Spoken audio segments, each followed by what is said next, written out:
പ്രിയപ്പെട്ട വൈഗയ്ക്ക് വെങ്ങാനൂർ അലിയാർ ചാരിറ്റബിൾ സൊസൈറ്റിയുടെ നേതൃത്വത്തിൽ ഒരു വയലിൻ സ്നേഹസമ്മാനമായി നൽകുകയാണ്.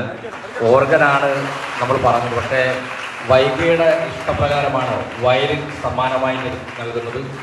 അതോടൊപ്പം അലിയാർ ചാരിറ്റബിൾ സൊസൈറ്റിയുടെ കോവളം ഏരിയ കമ്മിറ്റിയും വൈഗയ്ക്ക് ഒരു സ്നേഹാദരവ് നൽകുന്നു. രണ്ടും നൽകാൻ ഏറെ പ്രിയങ്കനായ സഖാവ് പി എ മുഹമ്മദ് റിയാസിനെ ക്ഷണിക്കുന്നു.